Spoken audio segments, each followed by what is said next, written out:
Good morning, good afternoon, good evening, good day. Hello. I'm not sure when you're listening to this, but you are listening to the Portsmouth Proud podcast.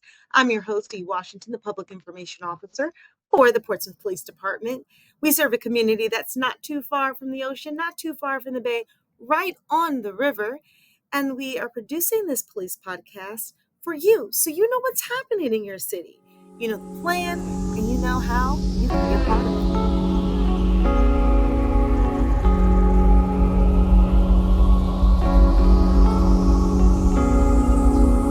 This is episode 17 of the Portsmouth Proud podcast, and we have a wonderful guest today. We have Assistant Chief Shayla Nelson. Dr. Nelson is with us this afternoon, and we are so excited to speak with her.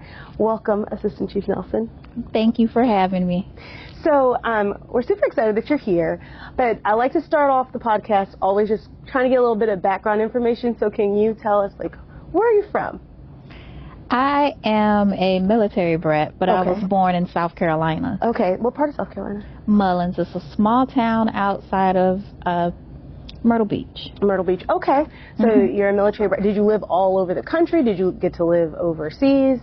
Yes. I've lived all over the country, and I've lived overseas as well. Where's your favorite place as a child? Where your parents were stationed?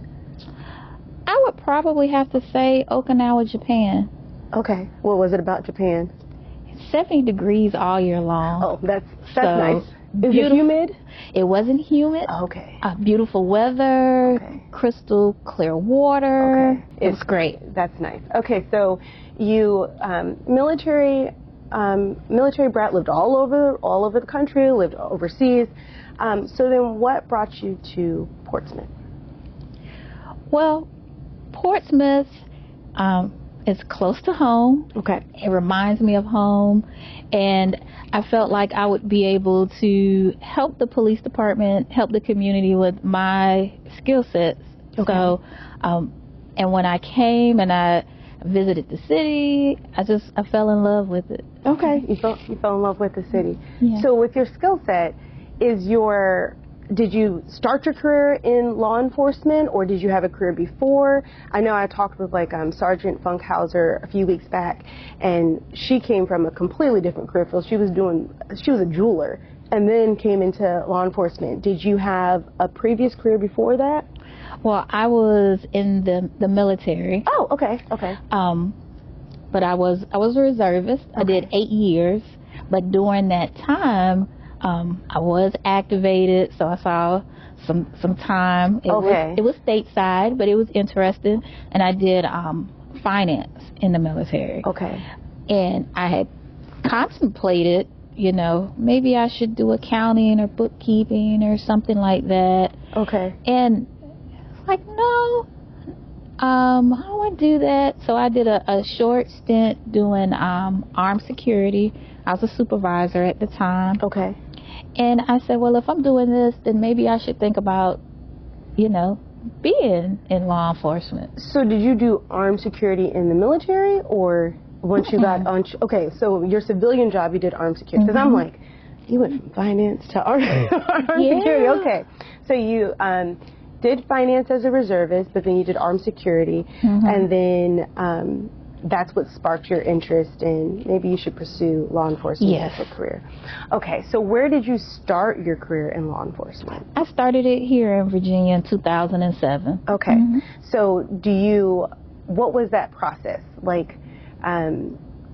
Did you apply a lot of different places, or you were home and you just applied for your local police department? Because last week I was talking to an officer or a detective, and they applied all over the place, and then they came here. And then we have some that they're home and they applied there, and that's where they wanted to work, and that's where they were. No, I applied at two separate places, and they both called me back within a week of each other. But But I had accepted the job already. Okay. And it was just, it was interesting. I had a good stint there. I enjoyed my time, and it gave me a good foundation. So what, if you don't mind me asking, what was the difference? Like, what made you pick one department over the other? I don't think that there were, one department was bigger than the other. Okay. And I went to the smaller department. I felt like I could learn more. Mm-hmm. I could, be more hands-on. And so that was the only difference. Was, right, because I know, like, with talking with some of the other officers and you having just an illustrious career, because I'm not sure at your exact age, but you're really young and you're an assistant chief.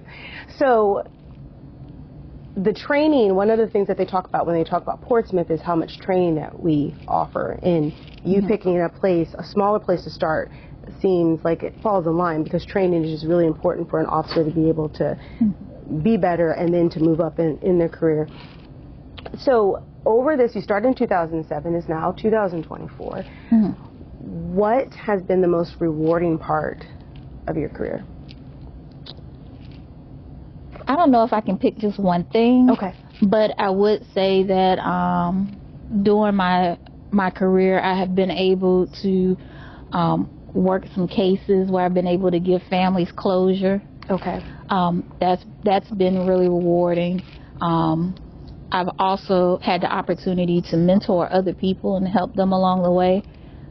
And I think that's important as well, because when I initially started, I did not have a lot of mentors. Okay. Right? And I had to seek them out.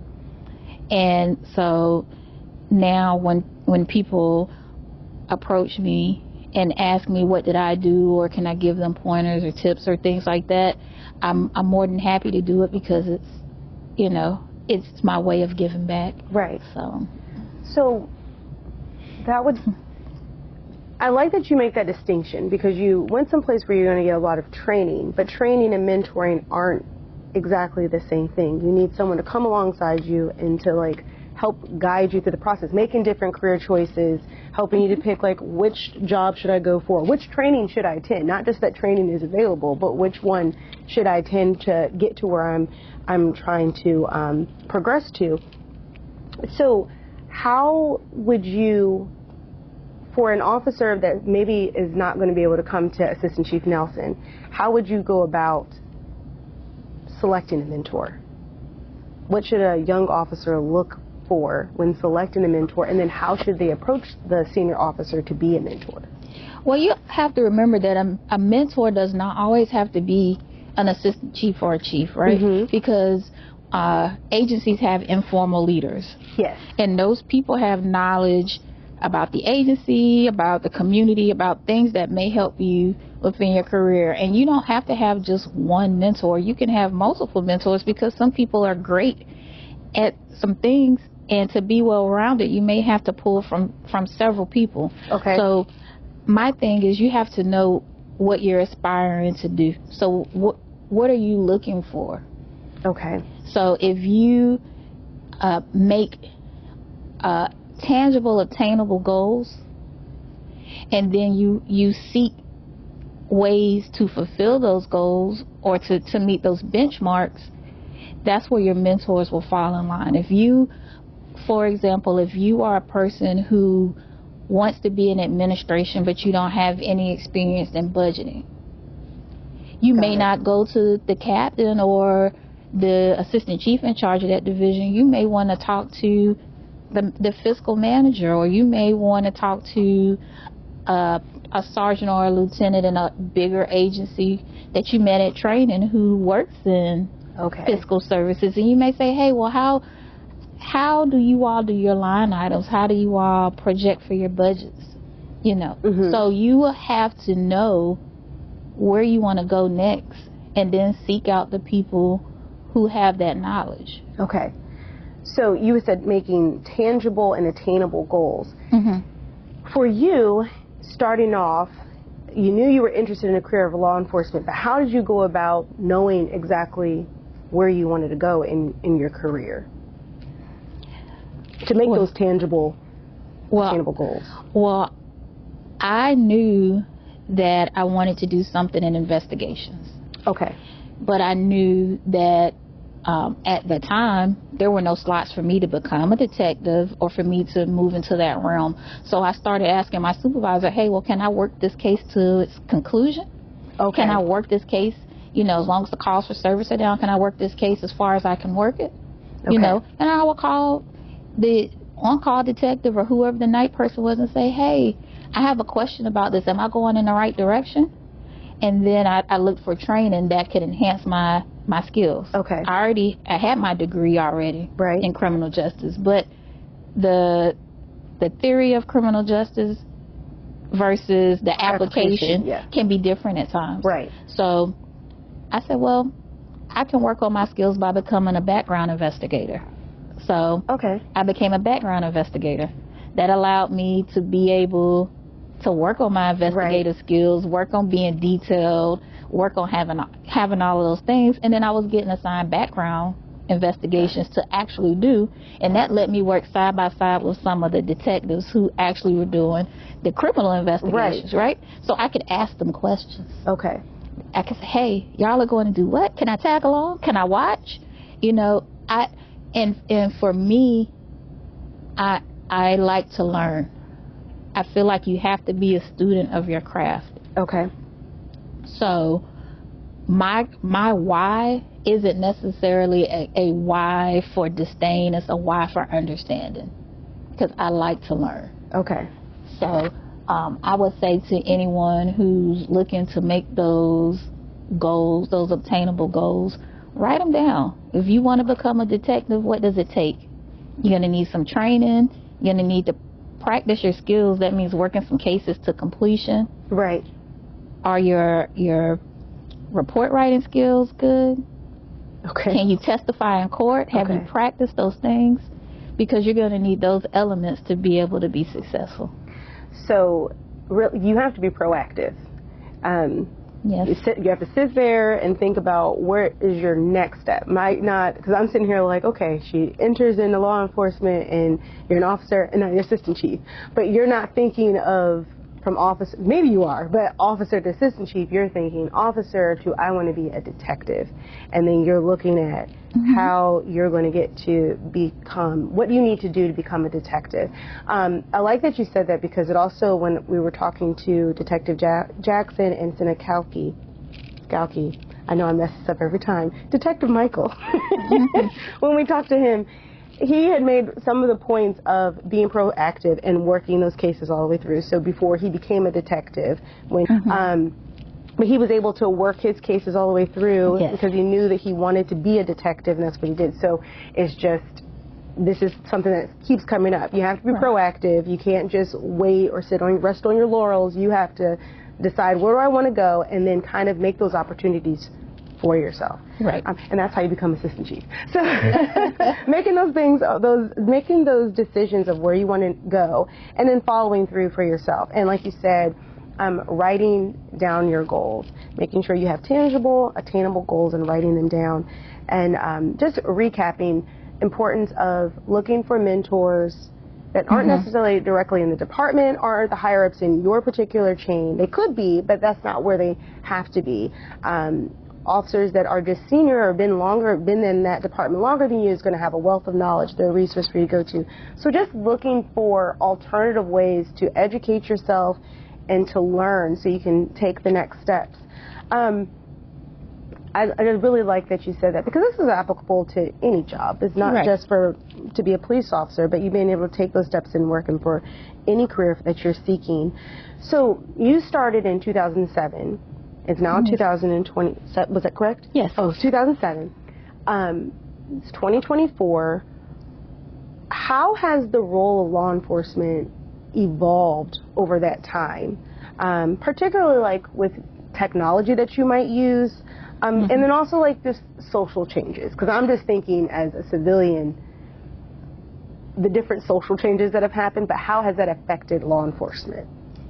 Well, when you think about some of the things that have happened in law enforcement, even from the 90s until now, there have been problems, right? But it hasn't been talked about unless there was something that was captured and it was talked about on national news. Okay. And it goes to your question of technology. Now everyone has a cell phone, right?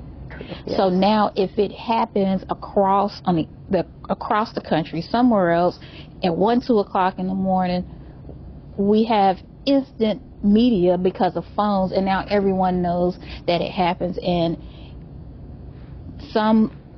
the 1 or 2% of incidents that happen are now spotlighted and highlighted because they're so egregious that it has turned to where a lot of good officers are now demonized because of the inaction or the bad action of the few officers, right? Right. So I think that technology, when used appropriately, is good. Mm-hmm. But I also think that it has hurt law enforcement because it's put a black eye to some of the officers, for the officers who do good every day.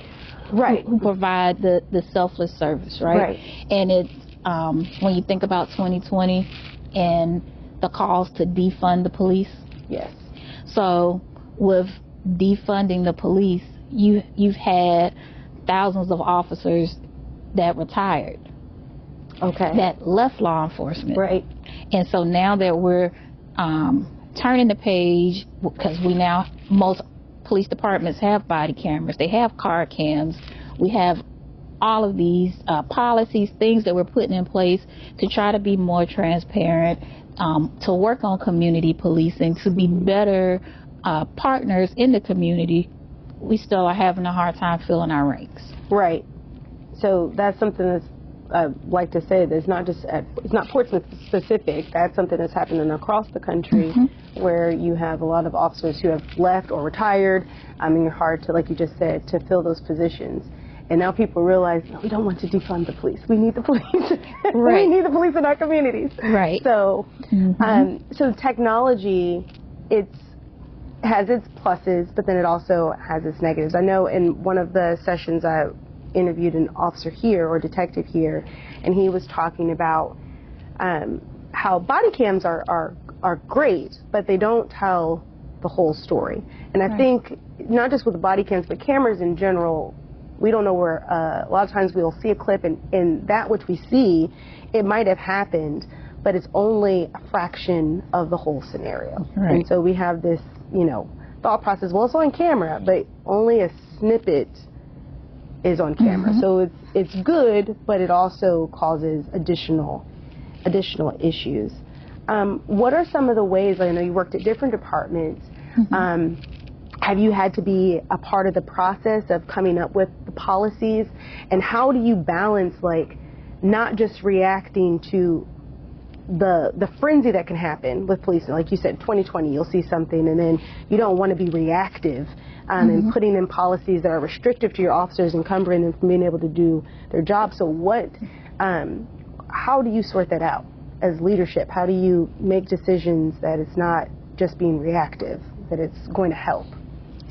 Well, in 2020, I was the chief of police in a small town in Maxton, North Carolina. Okay. So during my time there, we had to do a lot of revisions to policy, right? Okay. Some just to be in line with best practices, and then some because if we didn't do these, we would lose some state funding, right? Okay. So for people who don't know, we comply with a lot of things that are state, federal mandates because we're municipal government. In municipal police department, you need funding to be able to operate, right? Yes. So there's certain training and certain things that you need to do. So for that department, we banned chokeholds. Okay. Right? It was a hot button issue, but it was an issue where the state also said, hey, you can't have this, in your policy, all the way down to, small agencies like mine. Okay. But we implemented everyone having body cameras when they pull their tasers from their holsters, their body cameras will automatically activate. We started putting cameras in the cars. And for a small town like that, having that type of technology was big because you didn't always have multiple officers working or other people there. So those things became force multipliers, and they became a help, right? Yes. And even with being here in Portsmouth and giving my counsel to the chief when it comes to certain policy implications, it's always important to look at what's best for the community and the agency, right? Because we're supposed to be in partnership with the community. Right. So we want to make sure that our officers are well equipped, well trained, and well informed. But we also need to do the same for the community. Make sure they're informed and they understand why we do some of the things that we do. Right. Which is really important, like the department offering the Citizens Academy. Right. To be able to tell people basically they'd be able to break down the different departments of the police department, or the different areas of the police department. Because I know before working here, I didn't know all the different areas of the police department. I didn't know all the lingo and there's different, I guess, degrees of force that you would use depending on the situation. Yep. I didn't know anything about that stuff, and a lot of the public doesn't know those things either. So it's important that you're educated. I like that you use the term force multiplier, because with technology you hear about flock and you hear about the speed zone cameras, and sometimes citizens get so upset about the speed zone cameras. I'm like, you're already supposed to be driving 25 miles per hour in this zone anyway. But that it is a force multiplier. That means that an officer doesn't have to stand out there making sure that you're following the already existing traffic laws. Right. And we can still protect the students or the children or pedestrians, and the officer can also take care of the more serious things that are happening. So it's important to think about, because on one side, the community might love cameras when it's body cam, but then when it's on the other side, the community might have a little bit of pushback about the camera situation, but it's a force multiplier. And it also, like you were talking about with your smaller town or city that you were working in, you don't necessarily have a plethora of officers to do all the things, or just to be able to be there as backup. So it's nice to have a camera to be able to show what was going on and giving accountability, but like a non-biased, even if it's not completely, it's not necessarily able to tell the full story, it's able to back up the officer. So that's helpful. What are, in addition to that, so I would assume that that's like one of the major challenges was 2020 and making those policies, but are there any other challenges that face law enforcement officers or police officers face today? Well, I think that you could look at so many things as far as what officers may face. So there's always going to be that public scrutiny. So the divide between the public and law enforcement, trying to bridge that gap and doing it with less officers, right? Yes. So we're still trying to court officers or people into coming back for law enforcement, So, and making it the noble profession that is meant to be. So that's always going to be a challenge. Then you have to think about the fact that officers are asked to do so much more. So they're asked to be mental health clinicians, They're asked to make sure that kids go to school. Do some of the roles that traditionally that our parents would have done, making sure, telling little Johnny, you got to get up and go to school. Right. The officers are asked to do first aid, administer care to people if they're sick or injured. And then we also have communicable diseases. COVID isn't gone. Correct. Right? So here in Portsmouth, we lost a deputy to COVID. So it's very real. Right. So worrying about the health and safety and welfare of the community, and then making sure that the officers themselves are okay. Right.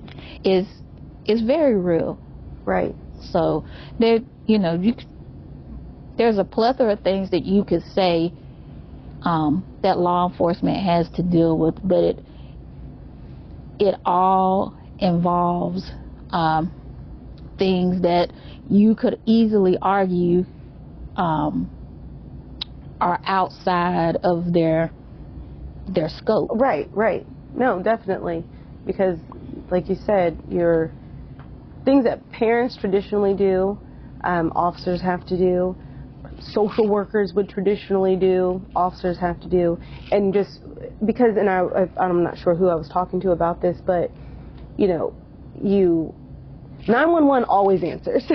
Right. So if there's some kind of issue, if all else fails, that you can call 911, and for the most part, they're going to send somebody, which is going to be a police officer, correct, to your door, and people don't realize that. Like, how many times people call 911 or the police out to things that aren't really police responsibilities or within the scope, but you still have to go, and you still are talking to the resident or the citizen, the community member. So that's important just to remember. But I like that you also talked about that you, in that process of bringing officers back, or inviting them to come back or trying to recruit them back, and balancing that need of keeping the residents of the community safe, but then also how do you balance that with keeping your officers feeling safe, having high morale? And when you said that, I was thinking about wellness, and I know that you're pursuing your you've earned your PhD now, but that is your area of expertise, is about officer wellness. So how does Portsmouth deal with that? How do you balance the needs of the community with the wellness of our officers? I think that in order for us to provide a premium service to the community, we're responsible for giving our officers the best possible working environment that we can possibly give them. It may not always be perfect. It may not always be what everyone agrees with, but I can say that I'm proud of the wellness program that we are building here. Okay. A full service gym. You get an hour, come and work out. It's free. Yes. Major and critical incidents, you get a debrief. We have peer support. EAP, we have all of these things. What's EAP?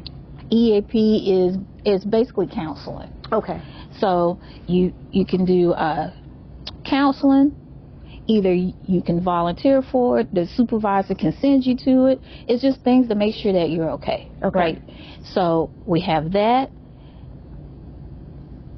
We are also doing things like financial literacy. We have, we're doing Wellness Wednesdays with different organizations and groups coming in doing lunch and learns. Yes. So those things are also important because you need to be well-rounded, like a holistic approach. So 40% off your education with Liberty University, partnership with Regent. So a holistic approach to our officers, right? Okay. Because when you think about it, most people call the police when they can't figure out their problems. Right. Or the police are summoned when things are just chaotic and at their worst. And if officers are experiencing this time and time and time again, eventually they're going to be in need of some services, or they're going to be experiencing the vicarious trauma. So it's like a dish or a cup. Yeah. I equate it to you drop your coffee mug on the ground and you crack it. Yes. You may put a little bit of glue in it to piece it back together, but it still has a what? Crack in it. Okay. And that's the same thing with our officers. They may have a crack in it, but we're using our wellness programs to try to piece them back together and make them as whole as possible. They'll never be the same as when they started. Right. Because some of the things you see and hear may never leave you. Right. But how can we make you as whole again as possible? And that's why wellness is important to me. I like that. Making you never be the same again. But making you as whole as possible, and using a wellness program a well put together wellness program will do that. And just talking with you about that, and also having talked to Lieutenant Smaglow about the peer support groups and the different wellness programs, and him being really excited, not just about peer support, but excited about the financial literacy piece. He really got excited talking about the financial literacy piece, but that it's a holistic approach. And I think that's nice, coming from outside of the police department, and then coming here and seeing how you are offering these different opportunities, different ways of getting information, different ways of getting assistance and help that officers and even the non-sworn personnel to be able to look at their whole life, the different aspects of all their life, like you said, holistic, looking at financial, because financial things cause a lot of stress for a lot of people. And so that you're talking and teaching. I think last week, or maybe it was the week before, we had financial advisors came in and they talked that piece. So that's really nice, and I think it's helpful. And I also think, just from talking to different officers who weren't always here in Portsmouth, it's something that every department across this area and every department across the country doesn't necessarily have that piece, aren't necessarily looking at that. So I think it's a plus, it's a win for working at the Portsmouth Police Department, that you have leadership that prioritizes the health and the mental health, the wellness of its officers. I think this is a good time to take our first community break, and when we'll return, we will continue the conversation with Assistant Chief Nelson, and we're going to talk about breaking barriers.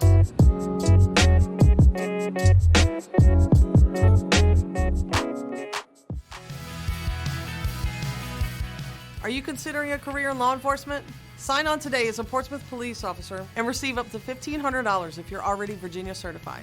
We offer a $1,000 allowance for a bachelor's degree and a $500 allowance for an associate's degree on top of your base pay.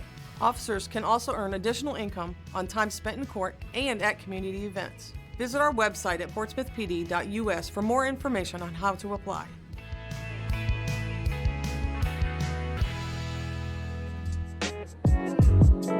So we are back. We are back with Assistant Chief Nelson, and we're talking to her about her career, as well as some of the things that law enforcement officers or police officers face today, some of the challenges that they face in law enforcement. But we want to talk about breaking barriers. So Assistant Chief Nelson, she started in 2007. She is now our Assistant Chief. As we've had this conversation, we learned she was a chief of another department. So she has been in leadership for a very long time. I want to know, like, what was your experience? Did you think that you would be here at this point? Like, when you started, did you think, is this where you intended to be? Or is it evolved to be the goal and then you got here? I think it evolved. Okay. And it was probably because I had someone ask me, who was a chief at the time, okay, actually my chief, and he said, what do you want to do next? You know, and I said, I want to be a chief. I said, I want your job, not here, but somewhere. Okay. And he said, oh, okay, so if you had the opportunity to go to any training, or what if I'll give you one opportunity, and I'll support this one class you want to go to. And he said, but you better make it good. And I said, oh, really? And so that just got my wheels to turning.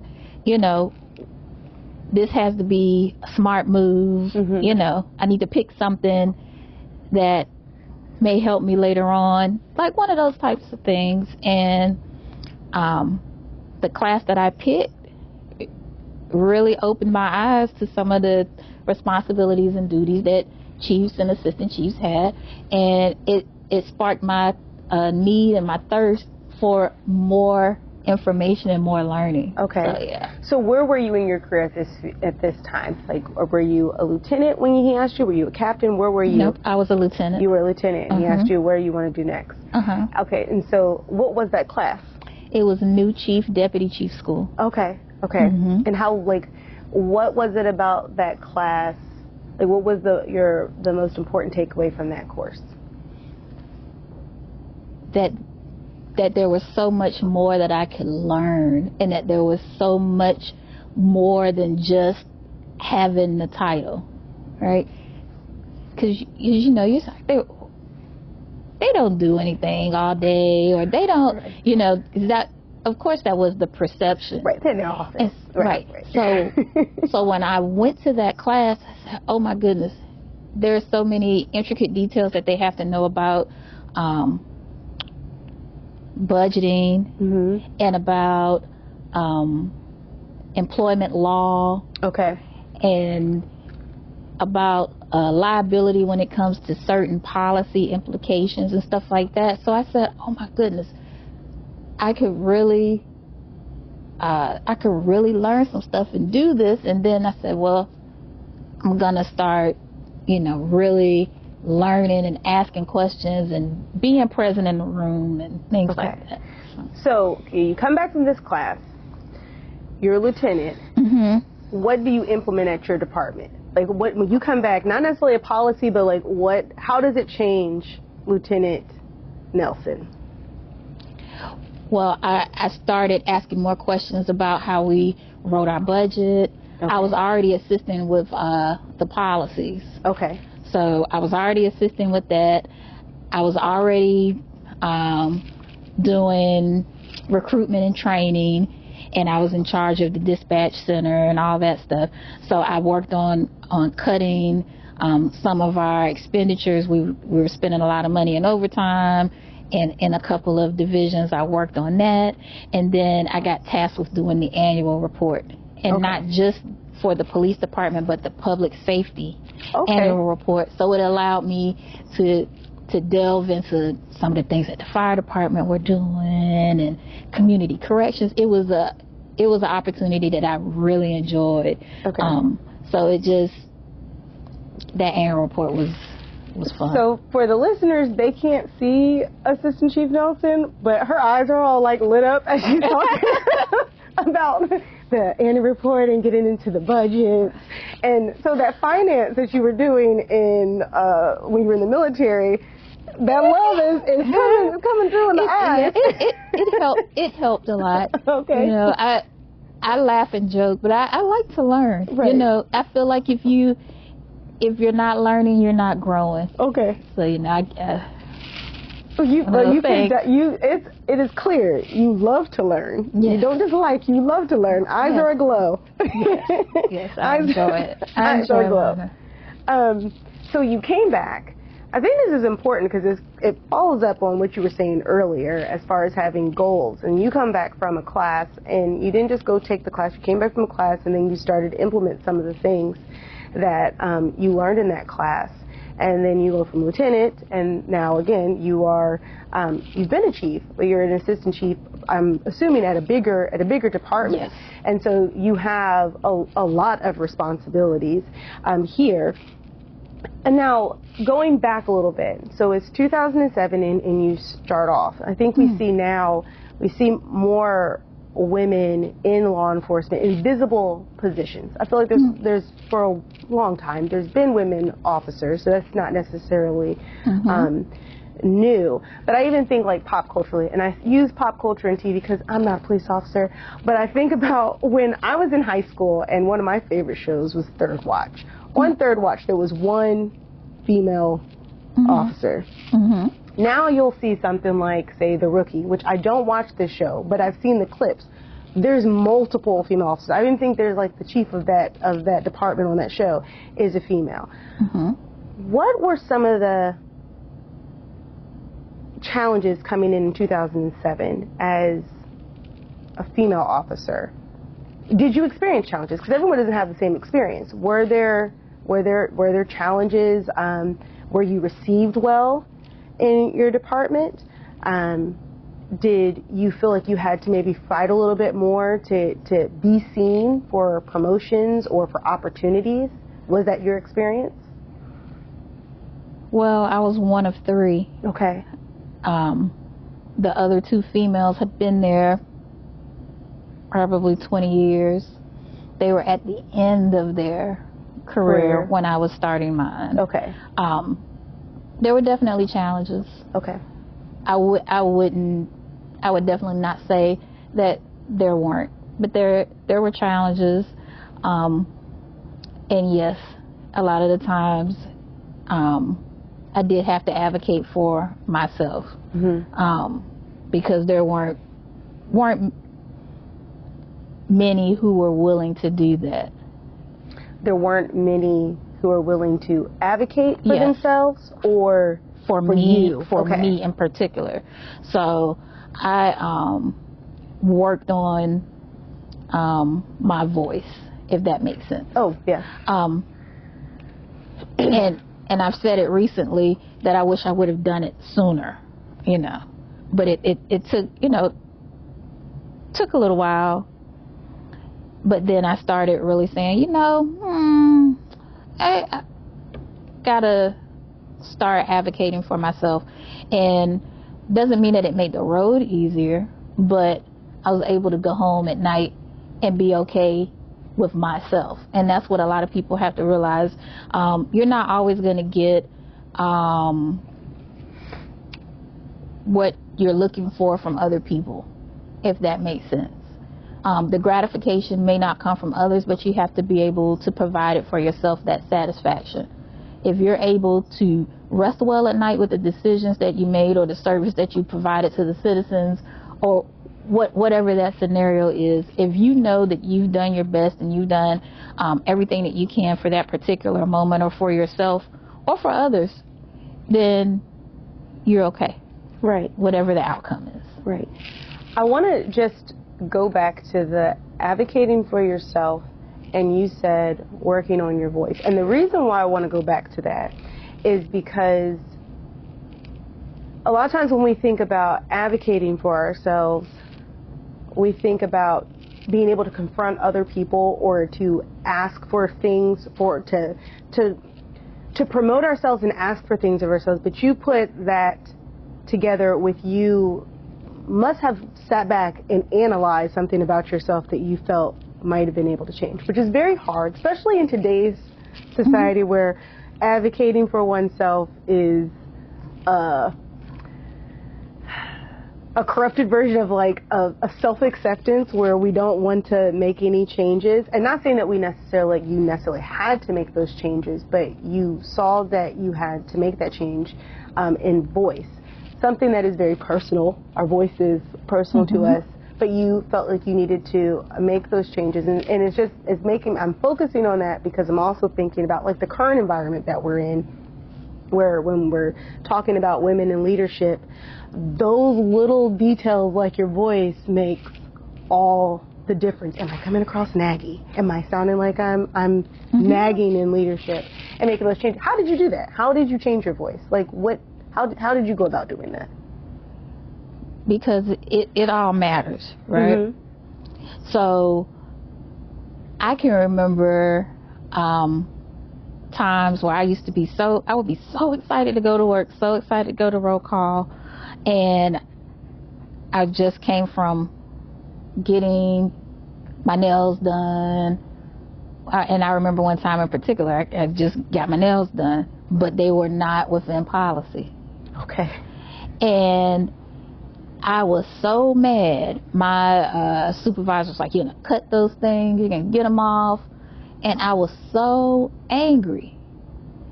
And so I said, well, go back and read this policy. Why am I being singled out? And I had to sit back and think about it. No, you're not being singled. You're the only female, right? So he's not technically singling you out. You're just the only one. Right. Right? And then you're the only one with this nail color and polish and length that's out of policy. So yeah, you are, and you just had a line inspection. So yeah, you're totally wrong. Right. So it's things and that's just a small example, right. But it's something where I said, okay, well, I can have this color and this length, and I still got my nails done, and I still feel good about my appearance, right. But I'm within the guidelines of what I need to do. So it's more about emotional intelligence when it comes to accountability for yourself. For yourself, yeah. Right. So you got to hold yourself accountable Yes. for some things, because everything is not other people. Correct. Yes. So in finding my voice, I had to pick and choose the moments where you're going to use it, right? Right. And sometimes you have to use your voice on yourself and say, you know that, okay, you kind of out of line. Get yourself together, you know, those types of things, because your perception of yourself is always going to be a little more inflated than what it should be. Right. And that's just our human nature. Yes. So you have to step outside of yourself from time to time and ask yourself, if somebody else did this, would this be acceptable? Right. So I work really, really hard on that, on every level, personal and professional. It's something that I work on. Right. Because you want to try to be the best version of yourself that you can be. Right. And if you can't hold yourself, accountable, then how can you expect to one day be a leader? Right. And so it's just something that I've worked hard on. I like that, because you can't lead other people. You lead by example. And if other people are seeing you out of policy, then how can you enforce policy? If you're going to be out of policy, even on something so small, like, we all have been there where like, but it's just nails, or it's just this, and it's like, but it's just a policy. Right. And it's just things like, and that's just a small example, but I think about it sometimes, and I still remember that supervisor to this day, and I'm like, well, back then, I'm like, man, he was actually doing me, a favor. Right. And helping me to kind of get myself, in line with things. And now, were there other instances where things weren't that black and white? Yeah, there were, but it's all in how you handle the situation, not how the situation handles you. Right. So, and like advocating for yourself starts with being holding yourself accountable. And accountability mostly is just yourself. A lot of times when we think about accountability, we always like think of someone outside holding someone else accountable. But really, you have to hold yourself accountable. Right. And that is true because, like you said, there might be other situations which aren't as black and white and aren't something that you can necessarily have any control over. But taking responsibility for the areas where you do have control allow you to be able to move and play the chess game when you don't have control over it, and be in charge of your career and your progression. Because it's awful when you do something that held you back from being able to get something. It's something completely different when someone else is making a decision that you have no control over. Correct. But so that is just that's how you started. Of course, there were challenges, as you said, and there was one when you started. There were 3 female officers, and 2 of them were at the end of their career. So I'm assuming those people would have left, and it's just eventually it's you and maybe some new people, but it's not a slew of women who have become officers. So. With that said, when we think about policing, we do think of it as a male-dominated career, and there's a variety of reasons why that might be historically, but I know like there's a national initiative, 30 by 30. We want 30% of our police forces to be made up of women by 2030. I know our department is working towards that goal. How do you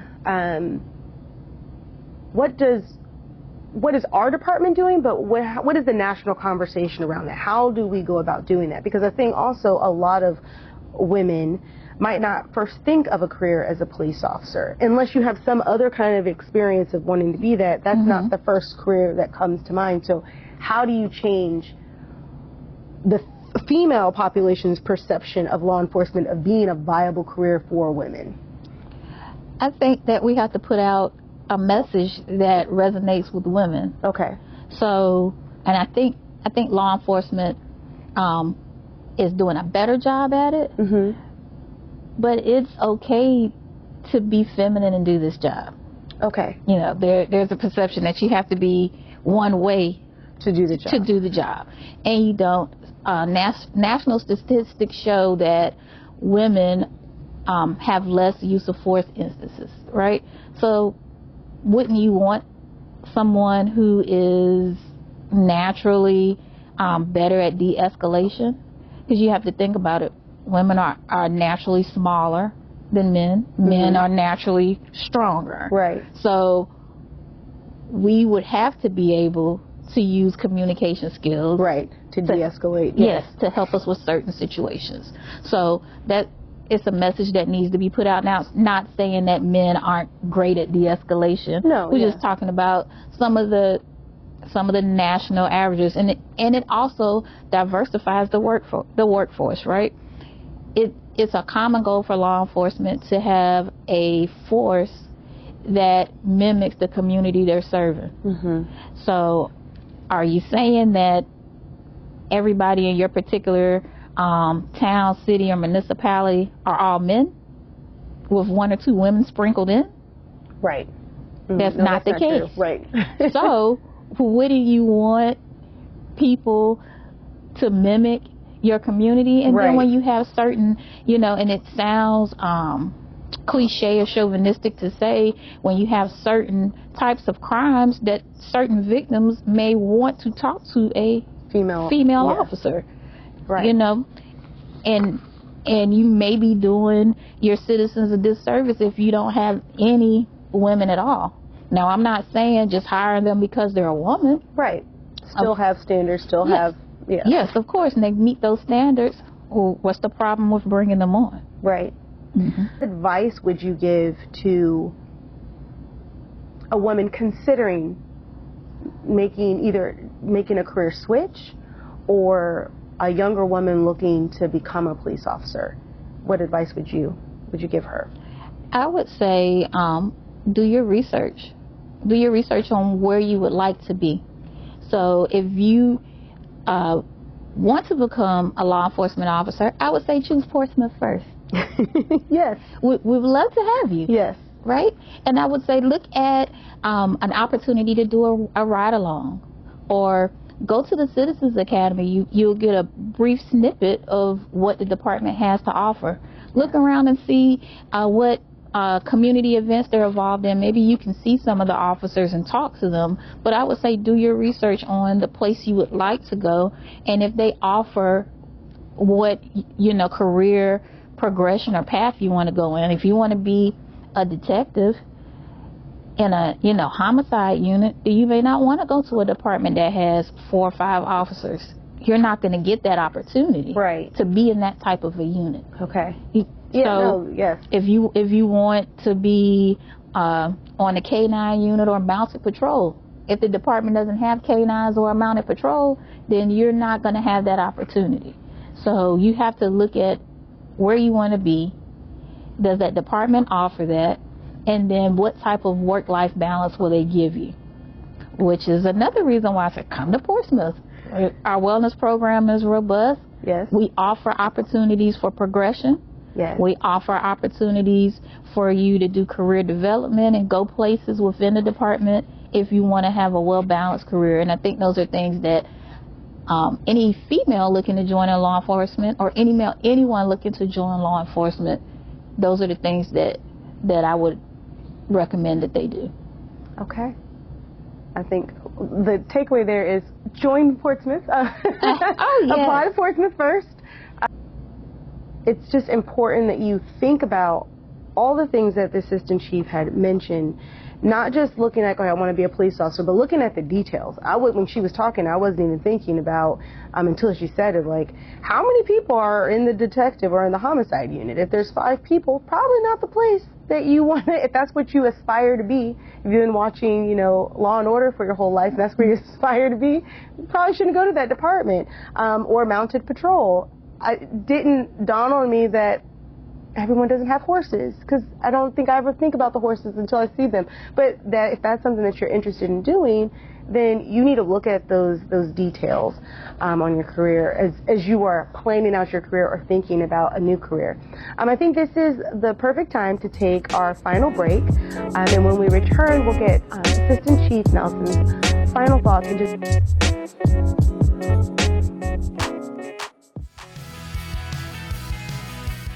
Are you considering a career in law enforcement? Sign on today as a Portsmouth police officer and receive up to $1,500 if you're already Virginia certified. We offer a $1,000 allowance for a bachelor's degree and a $500 allowance for an associate's degree on top of your base pay. Officers can also earn additional income on time spent in court and at community events. Visit our website at portsmouthpd.us for more information on how to apply.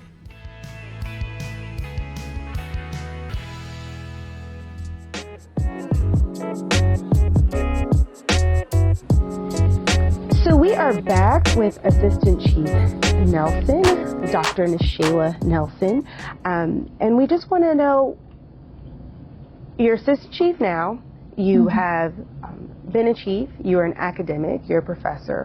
Where do you see yourself in the coming years? What are your aspirations career-wise? Well, I'm enjoying what I'm doing right now. Okay.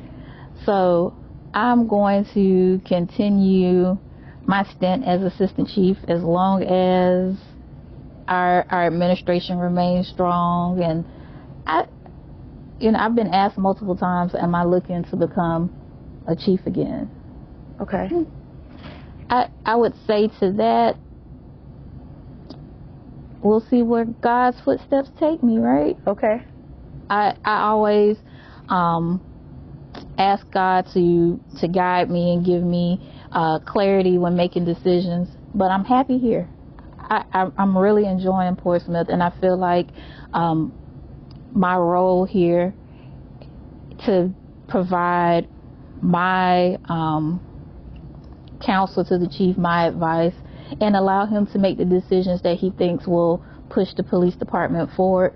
I'm happy in my role. So it's hard to say. Okay. You know?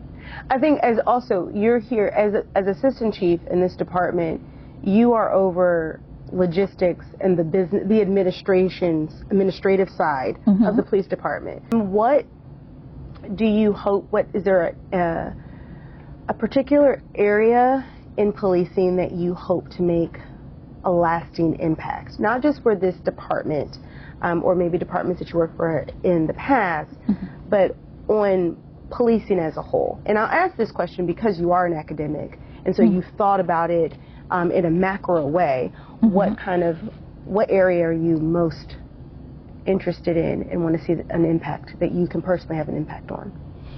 Well,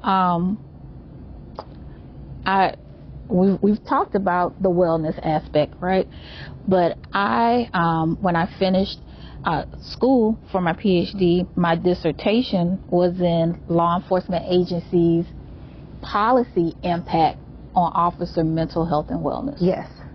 So for me, I would love to continue my work on that so that we can work on policies that not only strengthen officer mental health and wellness, but also ensure that the impact of our policies is conducive to other areas of the community. Having insightful and thoughtful policies can be for any organization. And I think that's important because since COVID and people were isolated from each other, now people are starting to relearn socialization skills. They're relearning all of these things, and having a supportive organization that can hold you accountable but still be fair and consistent and have policies that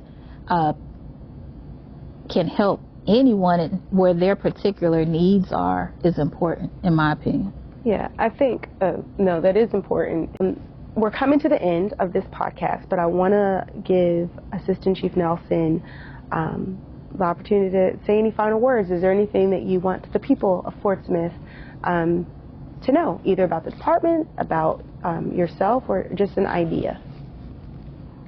Well, I think that it's important for the people of Portsmouth, or just anyone listening to this podcast, to know that law enforcement officers truly do care, that it's a calling. Yeah. It's not just a job. It's not just a career. It's a calling. It's something that speaks to them, because there's no amount of money that anyone can pay you to lay down your life for someone else. And it's a noble thing for them to do. Yeah. And yes, there are some people, excuse me, who have or should or may be expelled from the profession because of some things that they have done. But there are more good officers out there than there are bad officers. Right. And to the men and women of the Portsmouth Police Department, I want to thank them for their service. Day in and day out, they answer the call, and they do an exemplary job, those with a badge and those without a badge. Mm-hmm. Because if we didn't have our non-sworn, we wouldn't be able to make it function for the sworn officers. So just thank you to everybody who does their part to make Portsmouth Police Department what it is. Well, thank you, Assistant Chief Nelson. And for our listeners, that you just remember that this is your city, this is our city, so let's work together to make it great.